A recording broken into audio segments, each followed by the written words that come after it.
spent my first 15 years trying to get out of the woods because I thought it was horrible. And I spent the next 20 years trying to get back.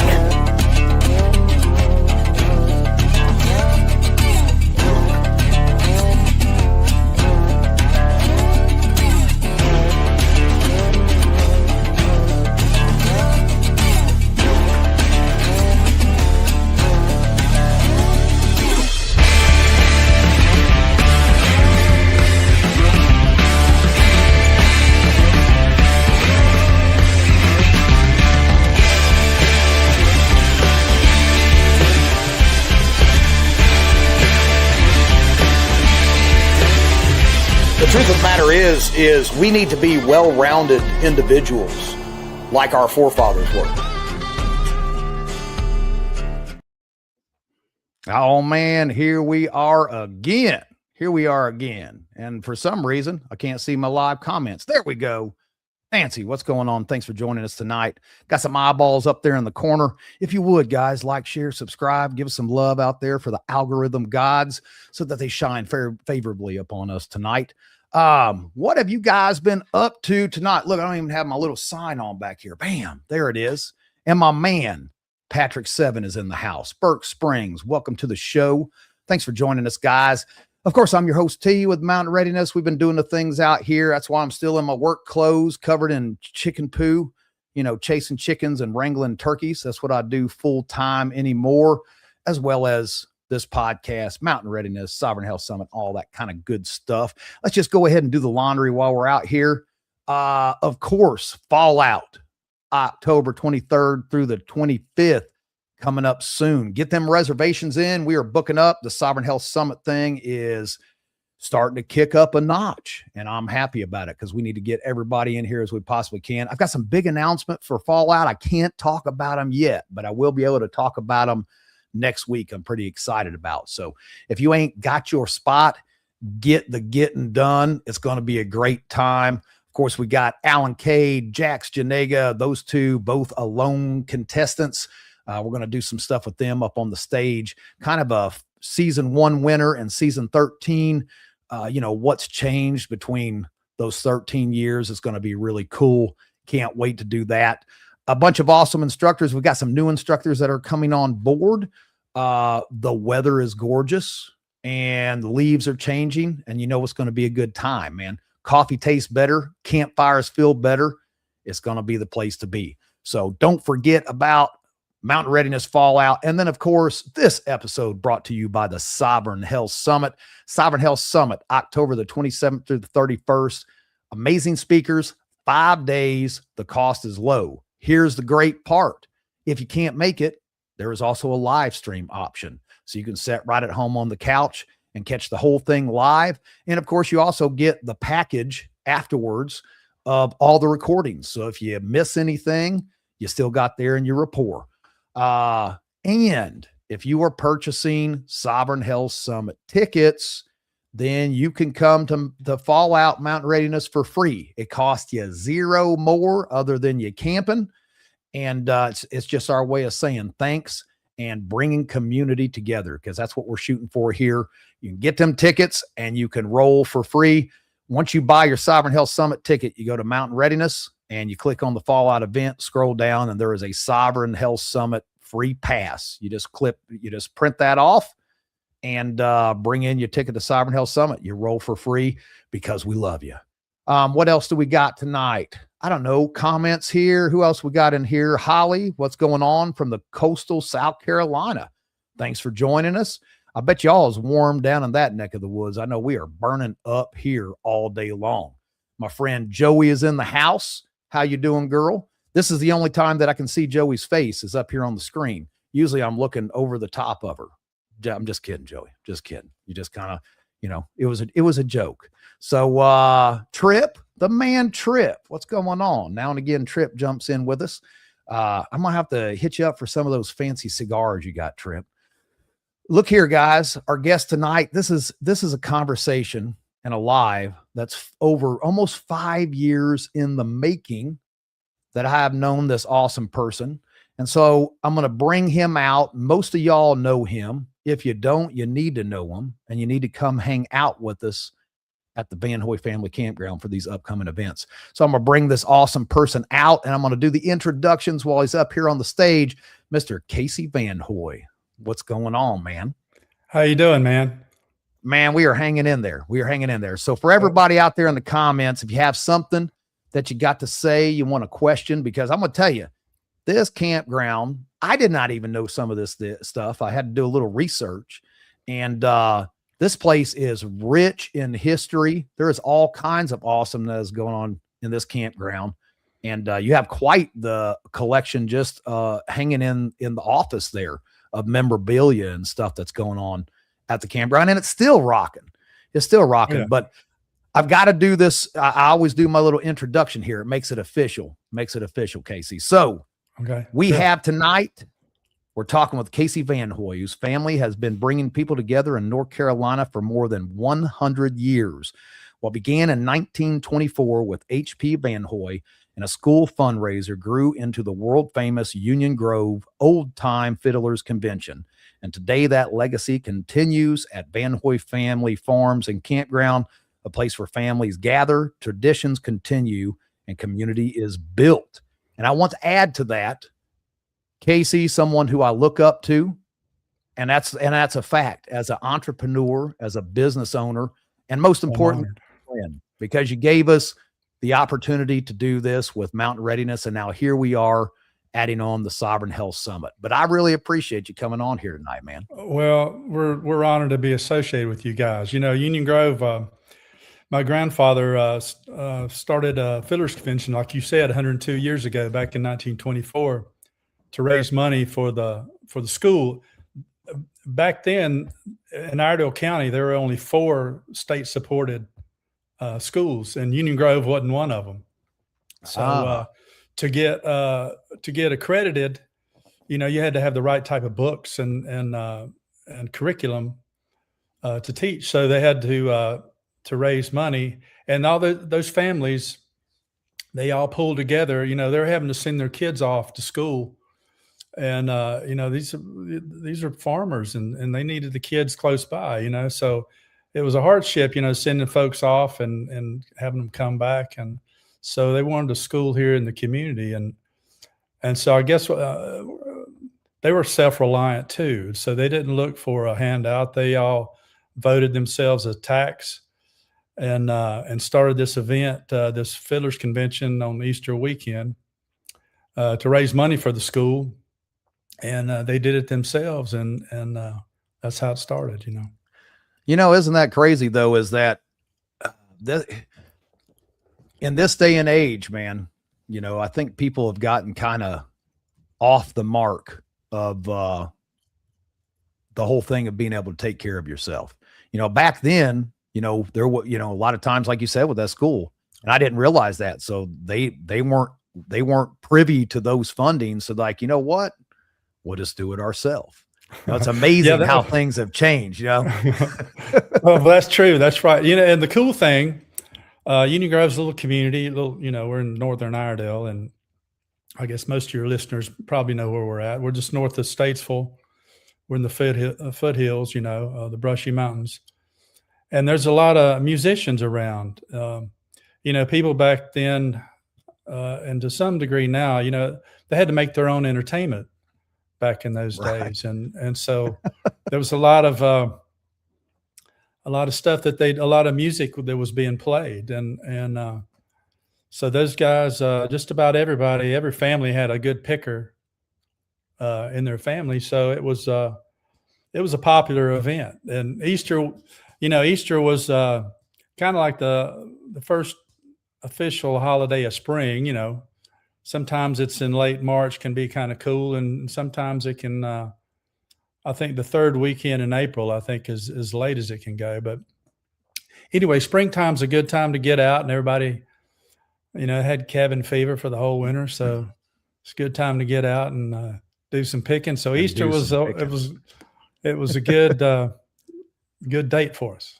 You know, isn't that crazy? That's, you know, and we've talked a little bit. You know, I grew up in the sticks, and you know, no electricity, running water, and living in tents and all this craziness. And that was how I kind of got my start in the preparedness, self-reliance, survival type of realm. But, there's a lot of people that hear my upbringing, and it was rough. Don't get me wrong. But, a lot of people don't understand that type of lifestyle. It is a lot of hard work, but there's something to be said for when you are really bored, you learn a whole lot of cool stuff. And so I play 2 instruments. My brother plays 3 instruments. We sang, we read books. We sit around the campfire and talked as a family. And so, in this day and age, wouldn't you agree that I think we just have so many distractions that we're missing out on all of this stuff that was normal back in the day? You got bored, and so you picked up a guitar and you learned to play. That's right. And, those guys had a lot of chores too. My dad was born, my grandfather, HP, who you talked about earlier, who started the convention, he was born in 1887. And Granny was born in 1896. And so Grandpa was, he was a farmer and a musician. Of course, there's no money in music, but he became, he was the first principal at Union Grove School. And then he was, got elected to a county treasurer. So, but he still had to farm, right. So he had, I forget how many acres he had, but he had cows, chickens, pigs, the whole deal. And so everybody had to, there was work to do. And so the time, it's, dawn to dusk stuff. And so they get through with all the chores after dinner, then they pick up a banjo and a fiddle and sit around the lantern for a little bit. Yeah, sit around the fire. And, my dad was born in a log cabin. And he, everybody had pull their weight, had to cut wood and draw water and, all that stuff. That's a full-time job. That was literally my job growing up. I never, ever said I was bored around my father, because when you did, it meant, oh, well, we have all this firewood to, Bobby, everybody called me Bobby. Hey, little Bobby, come over here and split all these, 2 cords of firewood that we got to get put up. The word bored was never used as a child around my father. Same here, because they always had something to do. They would think about things for you to do, to keep you occupied, which was a good thing. Good. But we were lucky. Granny and Grandpa would play. And when I got where I could play, I started playing guitar. I wanted to be a Beatle. So I started playing guitar when I was 10 years old in 1966. And by that time, Grandpa wasn't playing anymore. He'd kind of retired, but my grandmother was still playing, and she was a real good fiddle player.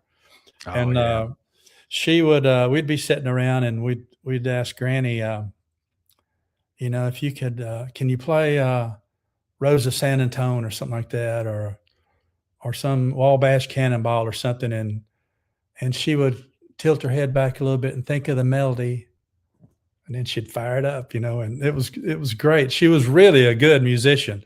Her maiden name was Casey, and so that's how I got my name.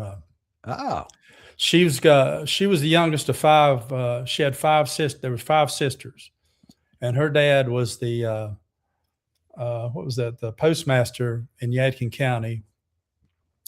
And so she used to help deliver mail, and she had this horse called Nail, and she would help deliver the mail. And when she got out of high school, they sent her to Alabama to a music conservatory, and she stayed down there, I think, for a year maybe. And she came back, but she was from a very musical family too. All those girls could sing. They were all talented. They all sang. Some of the girls were, let's see, Aunt Nettie was a painter. They were all very artistic, but all of them could sing. So that's where I get most of it on the Casey side. And of course, Grandpa too, he could play. But I think Granny's probably just a little bit better. Right. Had a little better ear. we growing up, my sister plays a little guitar, and of course my younger brother and I both play, he plays multiple instruments, still plays in bands to this day. But, my mother had a beautiful voice, still does. My father, he just sat in the background because he said, I can't carry a tune in a bucket, and he couldn't. I mean, he could whistle. His whistling made up for it. The guy could whistle like, it sounded like an old Western, you were watching. But as far as singing, it was like nails scratching down a chalkboard. Well, we need people to we need an audience, so you can't, not everybody should play, we need somebody to listen, Somebody's got to sit out in the crowd. So yeah, for everybody here too, let's talk about a little bit of your background as well, because now what's the cabin up there at the front of the campground?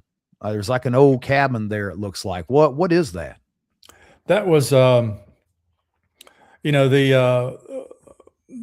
are cabins that were disassembled. They actually came from Wilkes County, and a lot of folks, when they see the cabins, they think, of course, that's the first building that was there, but actually that was it was an add-on. The brick building. Let me back up just a little bit. My dad, when he got out of World War II, he was, I think in 1946, he got out in 45, when the war was over. But the next year in 46, he and his brother-in-law, Red Journey, they used to do a lot of hunting. And I think they were quail hunting or something like that. And they came up on the backside of Jericho Road. Of course, it was a dirt road back in those days. And they saw this property for sale. It was 70 acres. And the brick house, for folks that have been to Mountain Readiness, it's that house right before you get to the main gate on the left. So the brick house, that was the original building in 1946. That building in 70 acres, I think it was, they paid $4,000. Wow. That. And I saw they had before NCNB, which later is Nations Bank now, I think. Isn't that right? Nations Bank or something like that. But anyway, it was North Carolina Land Bank. And they took a loan out, and their payment was $50 a month, because I saw the old book not too long ago. So anyway, he saw a for sale sign and thought it'd be a good deal. So they bought that. And Dad liked to entertain a lot. His dad was a musician, like we talked about earlier. My mother, on the other hand, her dad was a Baptist preacher. And so he didn't play any music. And on break from playing a little bit, he didn't drink any White Lightning either, like my other grandpa did. So Dad, I think it was that log cabin, he liked to entertain a lot. And I think the log cabin was a man cave before the word man cave was a phrase. So he built a good friend of his, a buddy of his, was Andy Barker, who was the mayor of Love Valley. And Grandpa started the Fiddlers Convention in 1924 to raise money for the school, like we talked about. Well, we had it at Union Grove every year. And then after World War II, in the early 60s, the folk thing started coming, Bob Dylan, that whole folk thing, Pete Seeger, all those guys, Peter, Paul, and Mary. Well, the Smithsonian came down to Union Grove one Easter weekend in 1963 and recorded a live album. And so that kind of put us on the map. Mm-hmm. And so the next year we started getting all these, we called them beatniks, they had hush puppies and goatees and, looked like Maynard G. Krebs, for anybody old enough that remembers Dobie Gillis, the beatniks, and they were like folkies, they're playing folk music and that stuff. And so the convention grew and grew, and 1969, it outgrew the school, really. So in 1969, that was the last year, the school board decided they didn't want to have the convention at Union Grove anymore because it just got too big. And well, how many people was actually there that last year at the school then? At the school, it's hard to say. Probably, maybe 5,000, something like that. Okay. We had three. What made Union Grove really unique? Grandpa, he would MC the auditorium, which was really quiet, and each venue had a set of judges. So the auditorium is really quiet. You could hear a pin drop. Then the crowd outgrew the auditorium, so they needed an MC for the gymnasium. And so my dad was 14 at the time, and he was Grandpa thought it should be him. And of course, Dad, being a little scared of a crowd, was more scared of his grandpa beating his rear end than he was the crowd out front, So they had a second venue, the auditorium and the gym. And then we outgrew that, so we had to get a circus tent. Later on, I think in the 50s, we had to get a circus tent. And that was a huge tent. So we had 3 venues with 3 sets of judges. And these artists, if you had a band, say the Bob Toombs Bluegrass Boys, well, you'd start off in the auditorium. Then you'd go to the gym, which is a little rowdier. Then you go to the tent, which is a little rowdier still. But you had to put on a show. And so there was criteria. You had to be in tune, how well you guys harmonized, the individual musicianship, and how you came together as a group, So I think there's about, I can't remember all the criteria now, maybe about 10 or things that the judges were instructed to look at. And so 1969 comes along, and it was on Easter weekend. And so, it just got too big for the school. So they voted, the school board said, let's don't have it at school anymore. So we decided to bring it down here. And so 1970 was the first year we had a convention here. So that was Easter of 1970. But before that, Bob, in the spring of 69, there was Woodstock. So that was in August of which, what's this, the 57th year, this past weekend, right? Was anniversary of Woodstock. So that following spring, we kind of got caught up in that whole outdoor music festival genre. And so we started getting, plus with the hippies coming down from Greenwich Village, New York and Atlanta and everywhere else, and all the college kids coming, or this was that was the big year, wasn't it? How many people did you have in that place for that? Well, I think the first year, 1970, we didn't sell out. We probably had maybe, I don't know, 15, 20,000, maybe something like that. Mm-hmm. And then it almost, not quite doubled every year, but I mean, it took off. And we were Jackson Bain. We were like, I don't know, the 4th largest city in North Carolina back in the 70s, mid 70s there for one weekend, according to Highway Patrol, so it's, it's hard to, it's really hard to tell those numbers. I can look at some aerial photographs, and, we had about 500 acres leased at one time. I think in 75 is the first year, we had 70 acres here. So it sold out Wednesday about lunchtime. The convention kicked off 7:00 Thursday night. So we went across the road, and we were between 2 estates. So there were 500 acres that we were dealing with at that time. All right. And so we eventually sold all 500 acres out, but it took us a few years to do that. But I mean, we had a demographic, to give you an idea. I don't know if you remember the Hare Krishnas or not. Oh yeah. Yeah. Yeah. So we had from Hare Krishnas to Hell's Angels. You guys had Hell's Angels up in there too? Yeah. They actually started coming to school. They started coming in 69. So that's kind of what made the school board a little nervous, That had they were kind of, they kind of behaved themselves. They weren't, that crazy. They were. How did you guys even deal with that though? Because at one, I mean, there was that one, those area photos. It looks like a car lot as far as the eye can see of those pictures you got up there in the office. You even put them on Facebook. Like, how did you guys even handle that kind of crowd coming into that place at that time? That's just insane. We had a template, you know.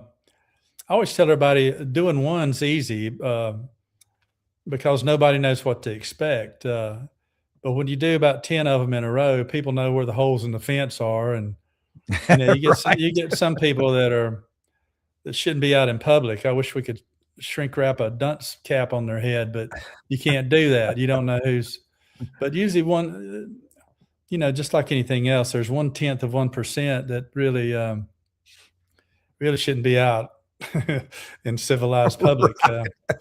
But we had, with Hell's Angels, for instance, that group, you know, they'd get like a couple hundred tickets in advance.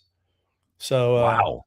My mom was a 5th grade school teacher, so they would come and get them, and you know, she'd wag her 5th grade finger at them and say, "Listen here, you park those motorcycles, and I don't want to see anybody riding those things around here," you know. And she had that, you know, she had a way of talking that she could get away with it. Nobody else could, right. You know, with those guys. But actually, they weren't too bad. And of course, the Hare Krishnas, they were camped over by that tobacco barn close to my office is a tobacco barn, and so I've got another tobacco barn right beside of it where it's our ice room and stuff. And so they were camped in school buses above that. And but we had Hell's Angels, Buddhist, Baptist, Hindu, Hebrew, that's quite redneck, hippie, old grannies, babies, you know. I would have loved to have seen that. I'm not going to lie. That would have been an amazing thing to check out. I had to run in. It was a national event, you know, so it had national implication. Well, you've had quite the shows in there. We need to talk about that a little bit. I know when you said Hell's Angels, it wasn't Hell's Angels, but it was the Outlaws. Went to somehow a buddy of mine, he runs a bar there in Angola, Indiana. Little hole in the wall, nothing much, but he ran with the Outlaws for years, and he befriended David Allan Coe. And so somehow he gets David Allan Coe out there to sing at his bar. And like I said, this thing was probably the size of, you know, barely 2 of your offices. You know, it was not that big of a bar. So next thing you know, David Allan Coe's going out there. Me and Amber, we roll our Harleys over. And then 200 outlaw bikers come rolling in. And they said, "Hey, you know, David Allan Coe, he's an outlaw. So we get in for free." Next thing you know, the tension is on. I told Amber, "Let's get on the bike and just head out of here right now." You know what I'm saying? At that point, David Allan Coe couldn't even hardly stand up at that point. You know, you've been partying too long. So I did get to meet him, shook his hand. Outlaws rolled in. I said, "Man, you know, 1 outlaw, that's one thing. 200 of them, probably time to hit the bricks." So that was the end of that. But you've had some insane acts in there. I mean, you've had some huge names. What are some of the people that sang there at the VanHoy Farms? Yeah, we've been very fortunate. I think the key to it is working with excellent people, and we put you in that boat too, Bob. We did appreciate that. For 10 years. We did a listener appreciation concert with WFMX. I wanted to do a country concert for the longest time, and I called around. I don't know. I don't know how many months just calling, trying to find sponsors for this event that I wanted to do. It was, country was, and this is 1980, I think it's 1989, late 80s. And I called, I knew there was some sponsors out there that had some money earmarked for what we were trying to do. But I just couldn't find them. So I called Ford, Chevrolet, trucks. I called everybody that I could think of. And I got turned down, rejected so much. I knew how to, sometimes you need rejection so you can figure out what to say, So absolutely, I had I had a pretty good bite with the True Value. They said, okay, who do you want to get? And I thought, well, wasn't real sure. So I just named, well, how much money do you need? Well, I hadn't thought about that either. So I went back, and after they turned me down, I went, okay, I got to have an answer for this and an answer for that. So I called around the world and finally got, and I hope this is not too around the world giving you this answer, but I finally got Coors Light to sponsor this event. And so I called WFMX, and the station manager that they had at the time, he kind of liked it, the idea, but he wasn't real crazy about it. And at the 11th hour, he backed out of it. He said there was some insurance risk that he wasn't willing to take. So I thought, well, shoot. So I called some other radio stations. But in the meantime, a good friend of mine who was a sales rep at WFMX, and by the way, WFMX, for folks that don't know, that was a station in Statesville. They were like one of the first 100,000 watt FM stations in North Carolina. And they used to do the qualifying for racing. So they had a good built-in market, they had and 100,000 watts. I think that went all the way, up to Roanoke almost to Myrtle Beach, almost to Raleigh, and on past Asheville. I mean, it was huge. Right. And so the cool thing where we're located here in Union Grove, which is Statesville, that overlaps. We're an overlapping market, so we overlap, the Triad, Charlotte, Hickory, and up in Virginia, Galax and those towns up in there. So this friend of mine who worked at the radio station, she said, we've got a new station manager, and he used to do these country concerts that you're trying to do up in West Virginia. His name was Mike Buxer. And Mike comes in, and we used to do this archery tournament. It was it's called the North American Bowhunters Jamboree, and it was always the last weekend in June. And so Mike, he wanted to come in and talk about doing a country homecoming. And he brought with him a legend from Nashville, a guy named Glenn, the late Glenn Reeves. And Glenn used to go around the country doing these listener appreciation concerts for radio stations. And so Glenn and Mike come in, and they look at the venue. They like it. I walk them around and told them where I thought the stage ought to be. So this was June, and I said, well, they said they wanted to do a concert. I said, great, I've got a sponsor for you. And they said, good, let's do this thing. And I said, well, when do you want to do it? You thinking next year sometime? They said, no, September. I said, this is late June, so July, August, and you're going to do right after Labor Day? They said, yeah. I said, wow, you can do that. So who are you thinking about getting? And he said, I'll never forget it. He said, the reigning CMA Female Artist of the Year, Kathy Mattea. I went, wow. Wow. So this was actually 1990. And then, so the other guy on the bill was, you remember England Dan and John Ford Coley? Yeah. England Dan was Dan Seals, Seals and Cross. Yeah. Seals and Cross. That's his younger brother. So England Dan, he had a song with Marie Osmond, Meet Me in Montana. Remember that? Mm-hmm. That's a pretty big hit. So anyway, so those two were the headliners, and Roddy McDowell. So we had five. We had two headliners, two mid-tier acts, and one up and coming. Wow. So you even had Ted Nugent in that place at one time. Yeah, so that North American Bowhunters Jamboree, the guys heard him. He was on the John Boy and Billy show, promoting. He had a concert that night. I don't know if he was playing at the Outdoor Pavilion, which is I forget what it's called now. It was Blockbuster back then, or if he was in the Coliseum. I don't know if he was Independence Coliseum or the the Coliseum where the Hornets played. We had three of them at the time. But anyway, he came down and signed autographs. Those guys went down and picked him up, and Of course, he's Wow. all about shooting bows and stuff. Shooting bows and outdoors and raising hell.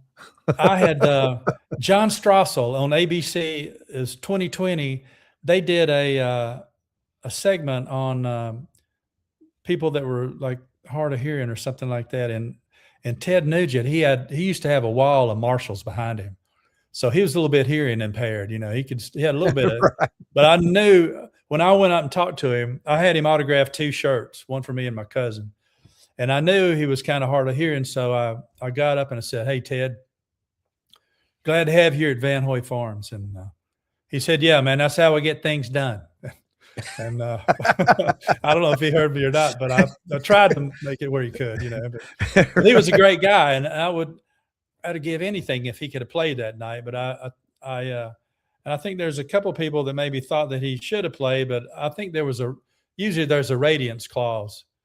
You can't play in a certain time limit within a certain mile radius.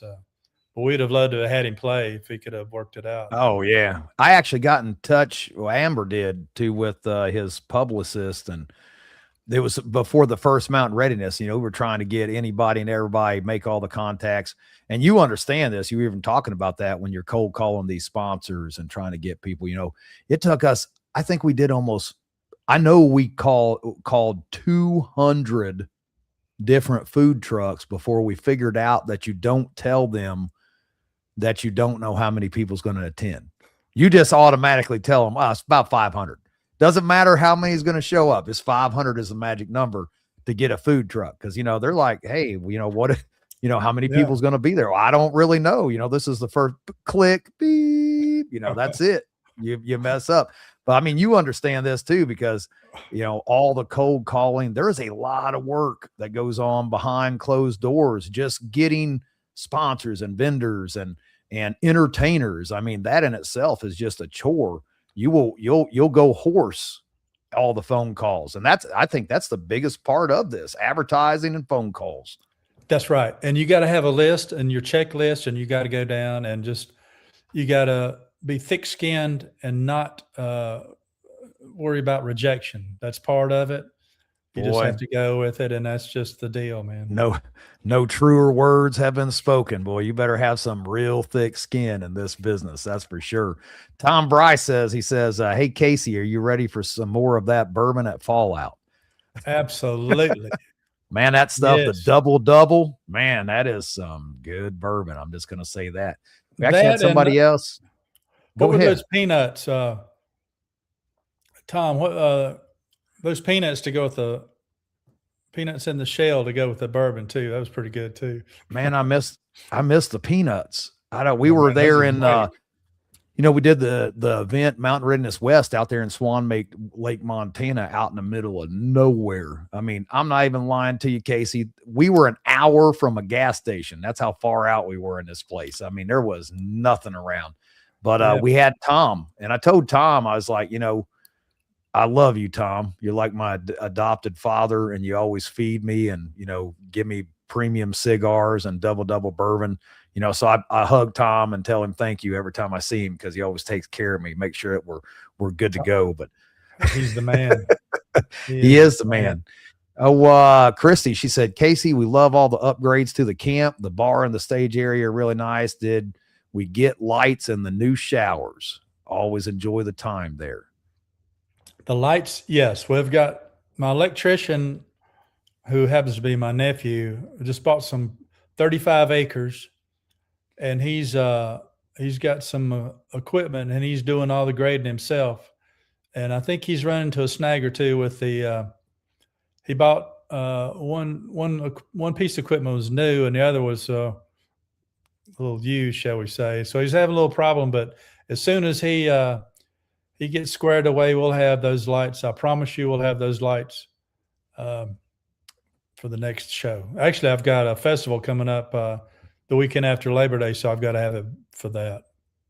Well, and here's the thing, though, Christy, is that taking showers in the dark is part of your preparedness training.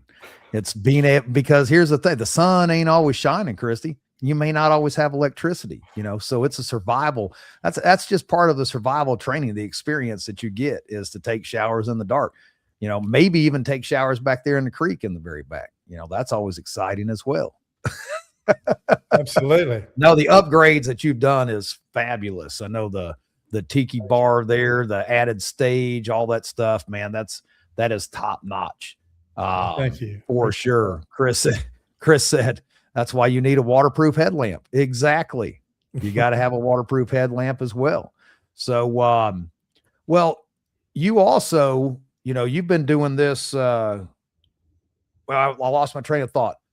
The homestead there, is that where you have always lived then? Yeah. From start? Yeah, it is. You know, Dad bought it in 46. I got 2 older brothers. My oldest brother, Tom, he was born in 42, so he's 84. My middle brother, JP, is 77. He was born in 49. I came along 10 years, 56, after, 10 years after Dad bought the place in 1946. So, you know, it just worked out for me. I remember, if I can tell you a little story, one Saturday night, I was born and raised here, and graduated from North Iredell High School in 75.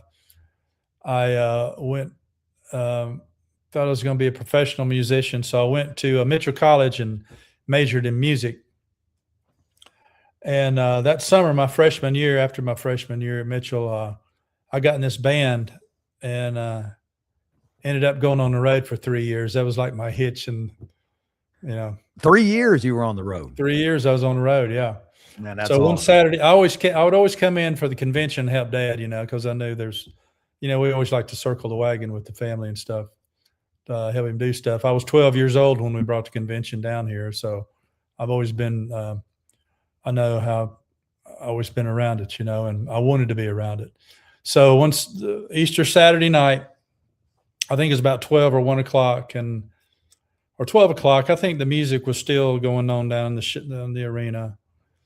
And it was just me and Dad in the kitchen. And Dad said, "Casey, what do you want to do with your life?" And I said, "Well, Dad, I'd like to be a musician." He said, "Well," and he didn't mean this in a bad way, but he said, "I could buy every one of those musicians out right now down in the arena."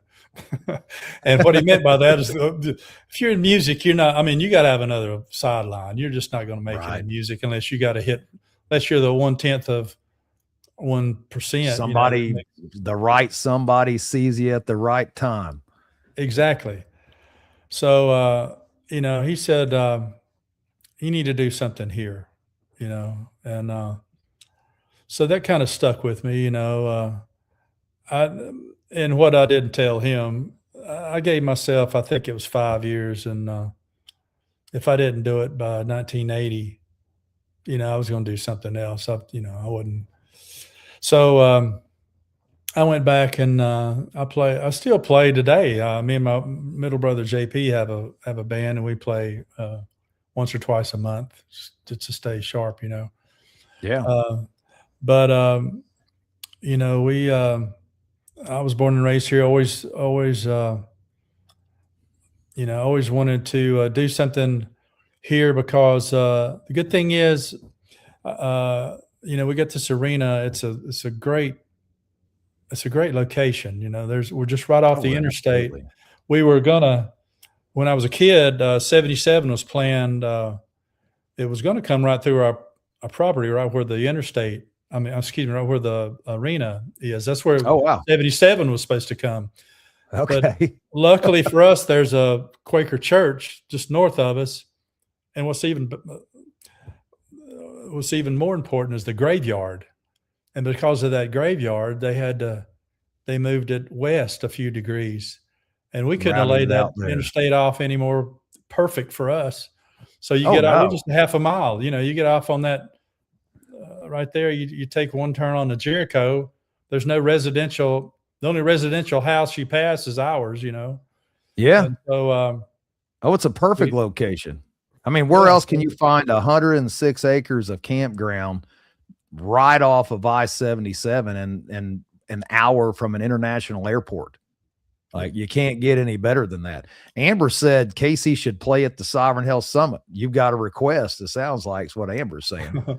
You know, in all actuality, you should play one night for Mountain Readiness out there at the little bar stage. Well, we're in a good band, but because those guys are the drummer that's in our band, he and I were on the road together back in the 70s. So he's in another band called Continental Divide, and my older brother JP, he's in actually two bands, the Lake Norman Big Band, where they do old jazz standards, Mm-hmm. and another beach band called Fat City, and so they stay busy all the time. So if I don't have these dates nailed in about 6 months ahead of time, You're in high demand. That's what it them is. guys are booked, So I told them I've threatened to fire them and replace them, but I can't find anybody as good as those good players. Right. So, Man, I'd love to come over and just jam with you guys one of these nights that you guys get together. You have to let me know, because it's, I still dust the guitar off now and again, but not as much as I used to. There was a day back when my late teens that my mother, we were on the road singing gospel music for quite a few years, and we were in everything, Pentecostal, United Pentecostal, Baptist, Methodist, I mean, every single walk of life, all black spiritual church down South Louisiana, people's backflipping down the aisles. I mean, slain in the spirit, you name it. Yeah, and, man. That's great. That was the life, and we did that. Yeah. But we actually ended up singing in the Jim Ed Brown Theater. We all did back before that closed. And it was crazy. As we're walking in, this young gentleman, I mean, he was older than me, but younger than my mother, and not by much, but he introduced himself, and it was Vince Gill. And it was when he was first getting started. Right there at the Jim Ed Brown Theater was one of the places that he sang. And so, of course, not too long after that, the guy blew up, and it just goes to show, it's you're in the right place at the right time. And that's the whole exactly difference. right. That's exactly right. Because there's a ton of good players around. I mean, you see them all the time. You hear them on YouTube. Just some fantastic musicians that, that a lot of people, they just don't make it for one reason or the other. But now you were doing, that was Southern gospel you were doing, right? Yeah. Gospel, Southern gospel. My mother recorded three, of course, those were cassettes at that time. It wasn't even CDs. And we would, my mother would set up a little booth in the back corner of the church with her cassette tapes. And then we would sing, at the church, in between service. And then she would sell her tapes. And, we were with an evangelist for a while, I mean, I remember we were in Louisville, Kentucky, Alexandria, Louisiana. I mean, we just, Missouri, all over the place. My mother trying out and singing different places in Branson. It would always on the road, cruising around, doing all the things. And, it was good. I really enjoyed that part of childhood. It wasn't always fun, but it was awesome exposure. And I think that's how we got that peopling in, because, growing up, living in a tent, your people skills are not very fine honed. And so being out there interacting and standing up on the stage, I'll tell you right now, man, I had a 20-year-old Yamaha 12 string. That was my first real nice guitar that I bought. And standing up on a stage in front of about 250 people, my knees were chattering. They were shaking so hard, and that was just, I was like 13 years old at the time, up there playing for Mom and singing. And I'll never forget that. I Mom, even before we got on the stage, she said, "Don't straighten your legs out, bend one knee or you'll pass out up here on the stage." So I always one knee. I don't know if you ever heard that, you cut off circulation or whatever. I don't even know if it's true. Man, that one leg is always bent because I was not passing out, falling over on the stage up there. Well, that's what Elvis did. Elvis always bent that one knee. Hey, I had a 12-string Yamaha too. Those things sounded great. 12-string, just that ring to it, gosh. Yamaha back then. So that guitar now, it was 20 years old when I was 13. I'm 48. So that thing, I played them recently within the last 5 years. And I will tell you, Yamaha back then was way different than Yamaha as of now, because that guitar was the most smooth, best action. I mean, as well as I do, if you're playing an acoustic 12 string, you're going to build up some callus. but the action on that thing and the sound, I don't know what the difference was, the quality of the wood, but that was the most amazing 12-string guitar I ever owned. And I wished I would have kept it, shoulda, coulda, but I didn't. Yeah. I don't have that 12-string anymore. I do have a Yamaha. There was a guy who had a pawn shop in Harmony. It's fantastic. I'll let you play it sometime. Next time you come up. Oh man, it plays as good. I've got a Gibson J60. Oh That's wow, a sweet playing guitar, but that Yamaha's right in there with it. Really, I paid $120 for that Yamaha. Oh wow, great deal. Yeah, I think mine was like a couple $100. Nah, Tom, that guitar is long gone. I wish I had an Alvation. That was another great guitar I had, the Alvation with the turtle shell back on it. Yeah. 6-string that I had a my old Gibson Les Paul. That was a good one that I should have never got rid of. And what was the old the Gibson SG, the one Angus Young from SG AC/DC played. Yep. Double cutaway. Yeah. Yep. SG with a Marshall amp, tube amp.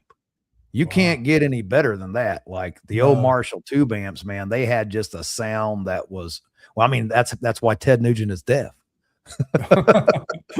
Them Marshall stacks, man, up behind you, blow your eardrums out. It was an amazing, and I know all the big bands, boy, they chase that stuff down.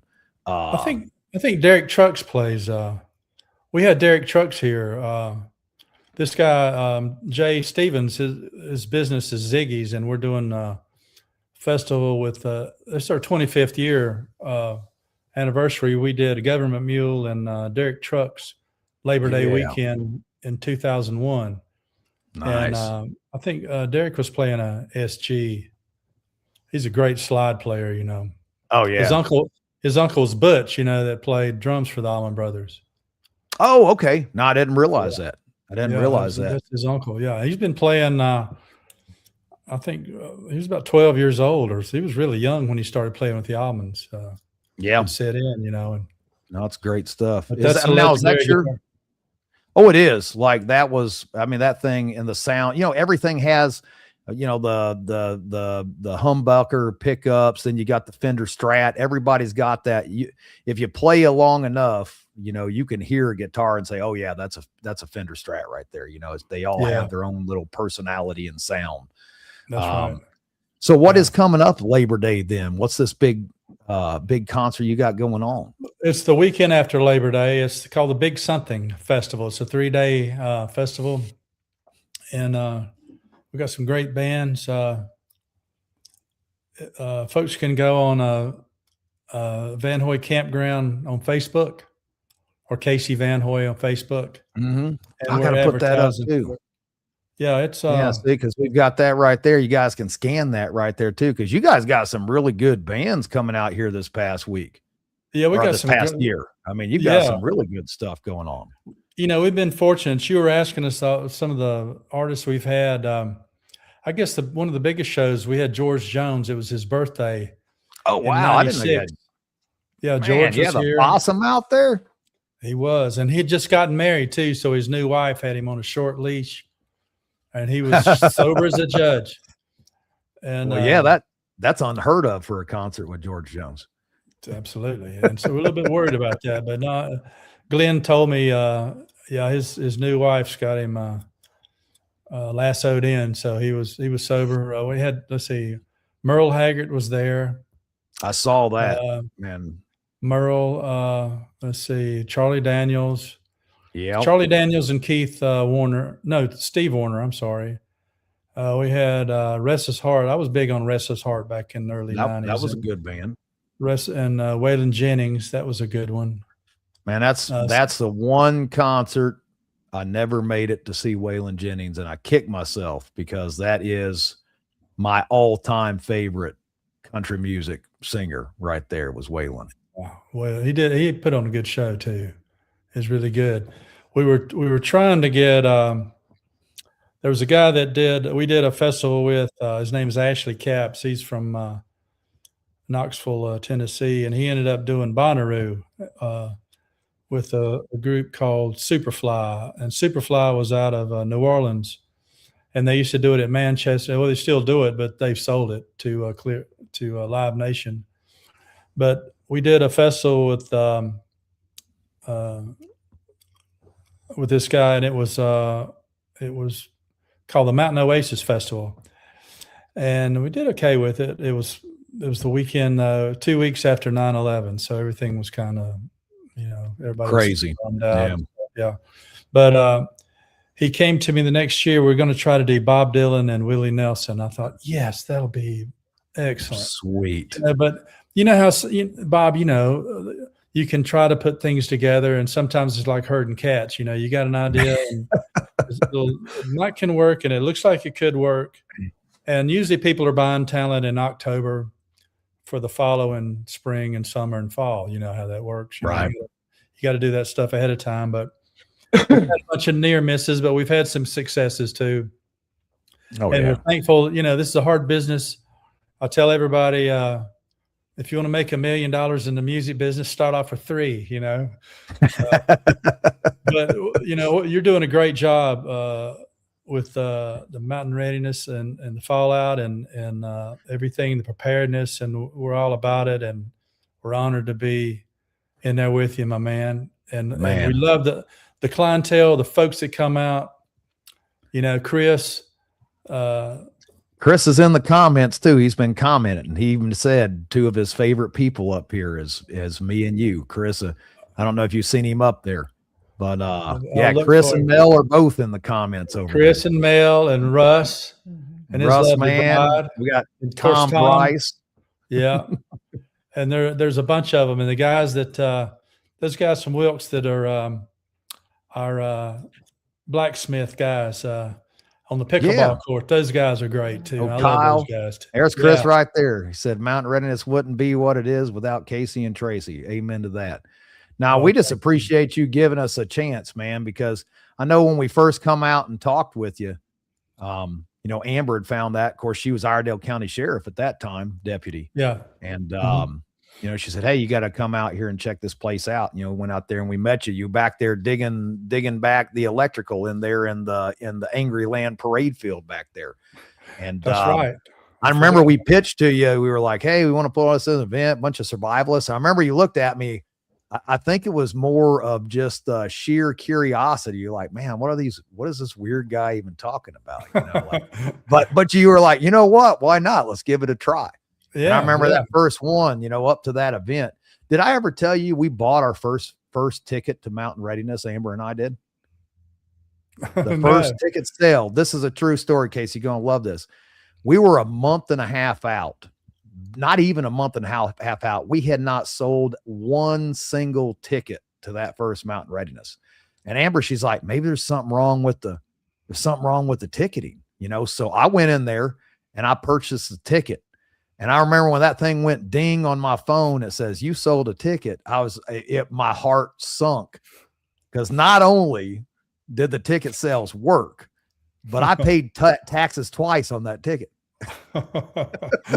So the very first ticket we bought thinking something was messed up. And really, we just hadn't sold one. And then, of course, we met Chris out here, and, Chris helped us, and we just started plugging away and making all the phone calls. And the next thing you know, Amber says, he yelled at me. No, I didn't. I don't know if it was yelling. I didn't like paying taxes on that ticket twice though. But, we got a lot of, yeah. Well, we got a lot of people to thank too. Chris is you got some great friends. No, for sure. My friends. I think what's awesome is that, over 100 years now, your family has been literally doing what we focus on, and that's building community for over 100 years now. And I think that's what's awesome is now this is just another addition to the VanHoy campground community. Absolutely. And we couldn't be more pleased and tickled to have you guys on board, man. No, it was awesome. We've blasted through this hour, Casey. It's been awesome to actually do a little research, because man, there is so much history in that place. It's just insane. Just some of the stuff that I've been reading online. And, we love you guys. The stuff that you do is amazing.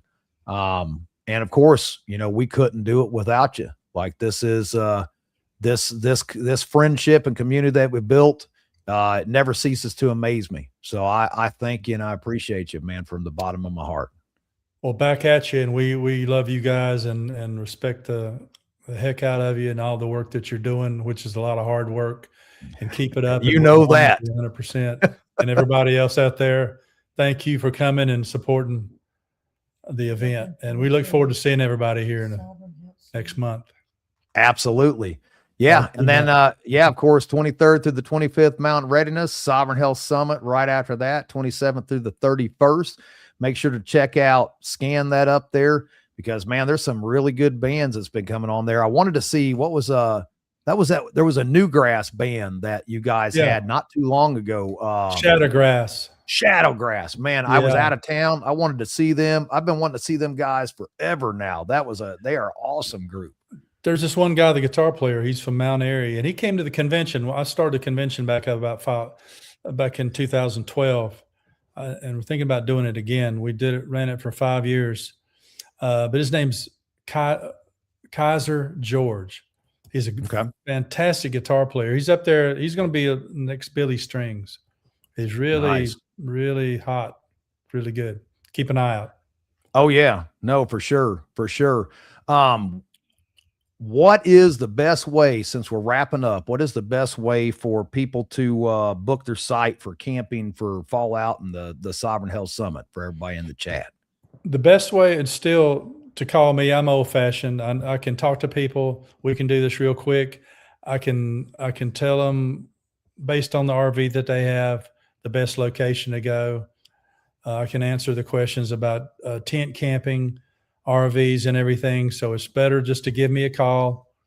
And if we can post that online somewhere, I think it's posted on the website and on my Facebook page, but that's still the best way for me. Yep. I know that's old fashioned and, but leave a message and I'll get back to you. I promise everybody, I'll get back to you. No, absolutely. But it's been a pleasure. I'm going to be over there. I've got to get over to the campground before the end of this week. I'm going to do some more measuring to figure out where to stick all these tents and vendors and stuff like that.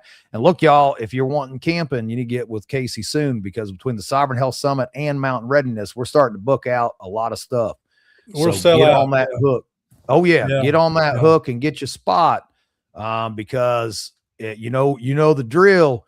You don't get that RV spot, man. You slipping in a tent or going to the Statesville for a Holiday Inn or something. So right. Get your spot booked.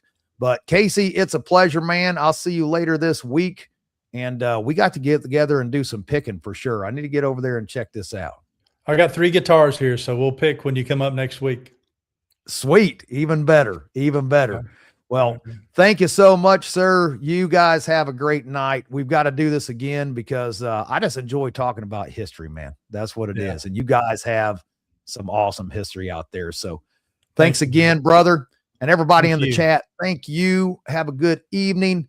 And we've got another guest next Monday night, 8 p.m. Eastern. You know the drill. Y'all stay safe. Stay ready. We'll see you next time.